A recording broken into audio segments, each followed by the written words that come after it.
വയനാട്ടിലെ തിരഞ്ഞെടുപ്പ് ചൂടിലായിരുന്നു പ്രിയങ്ക ഗാന്ധിയും ഒപ്പം രാഹുൽ ഗാന്ധിയും കോൺഗ്രസുമെല്ലാം. താൻ മത്സരിക്കുന്ന മണ്ഡലത്തിലെ മുക്കിലും മൂലയിലുമെല്ലാം പ്രിയങ്ക ഗാന്ധി യാത്ര ചെയ്തു. മാത്രമല്ല, പ്രിയങ്കയ്ക്ക് ശുദ്ധവായുള്ള വയനാട് ഒരുപാട് ഇഷ്ടമായി.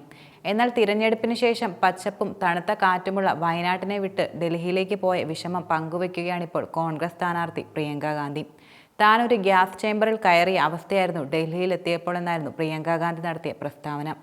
തന്റെ എക്സ് അക്കൗണ്ടിലൂടെയാണ് പ്രിയങ്ക ഗാന്ധി രാജ്യതലസ്ഥാനത്തെക്കുറിച്ച് തന്റെ ദുഃഖം അറിയിച്ചത്. എയർ ക്വാളിറ്റി ഇൻഡെക്സിൽ 35 ഉണ്ടായിരുന്നു വയനാട്ടിൽ നിന്ന് ഡൽഹിയിൽ എത്തുമ്പോൾ ഗ്യാസ് ചേംബറിൽ കയറിയ അവസ്ഥയായിരുന്നു ശരിക്കും. വിമാനത്തിൽ നിന്ന് ഡൽഹിയെ നോക്കുമ്പോൾ കാണുന്ന പുകപടലം ഞെട്ടിക്കുന്നതായിരുന്നുവെന്നും പ്രിയങ്ക ഗാന്ധി കുറിക്കുകയുണ്ടായി. ഡൽഹിയിലെ അന്തരീക്ഷം ഓരോ വർഷം പിന്നിടും തോറും മോശമായിക്കൊണ്ടിരിക്കുകയാണ്. ഈ വായു ശുദ്ധമാക്കുന്നതിനായി നാം എല്ലാവരും ഒത്തുചേർന്ന് ചിന്തിക്കേണ്ടത് വളരെ പ്രധാനമാണ്.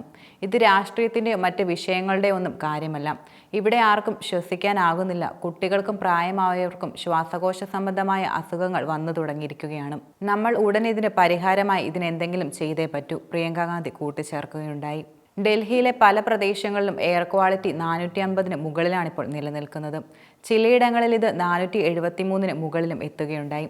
ഇത് ശരിക്കും അതീവ ഗുരുതരത്തിന് മുകളിലാണ്. തണുപ്പുകാലം അടുത്തതോടെ പുകയും കോടമഞ്ഞും മൂടിയ സ്മോക്കിന്റെ വലയത്തിലാണ് രാജ്യതലസ്ഥാനം ഇപ്പോൾ സ്ഥിതി ചെയ്യുന്നത്.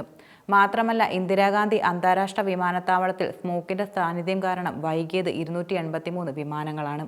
പല വിമാന കമ്പനികളും തലസ്ഥാനത്തേക്ക് പോകുന്ന യാത്രക്കാരോട് വിമാനം വൈകാനുള്ള സാധ്യതയെക്കുറിച്ച് സന്ദേശം അയച്ചു തുടങ്ങിയിരിക്കുകയാണ്. അമൃത്സർ, വാരണാസി, ഡൽഹി ഭാഗങ്ങളിലെ വിമാനങ്ങൾ വരാനും പോകാനും സമയം വൈകാൻ സാധ്യതകളും ഏറെയാണ്. എന്നാൽ എയർപോർട്ടിലേക്ക് വരുന്ന സമയം നേരത്തെ ഇറങ്ങേണ്ടി വരും. കാരണം റോഡിൽ കാലാവസ്ഥ കാരണം യാത്ര വളരെ പതുക്കെയെന്നാണ് ഇൻഡിഗോ തങ്ങളുടെ എക്സിൽ കുറിച്ചിരുന്നത്. ഡൽഹിയിലെ മലിനീകരണത്തെ AAP സർക്കാരിനെതിരെ ആയുധമാക്കിയിരിക്കുകയാണ് BJP ഇപ്പോൾ. പരിസ്ഥിതിയെക്കുറിച്ച് ഒരു ധാരണയുമില്ലാത്ത ഭരണമാണ് മുഖ്യമന്ത്രി അമിത് ഷായുടെ കീഴിൽ സർക്കാർ നയിക്കുന്നതെന്ന് BJP ഉയർത്തിയ പ്രധാന വിമർശനം.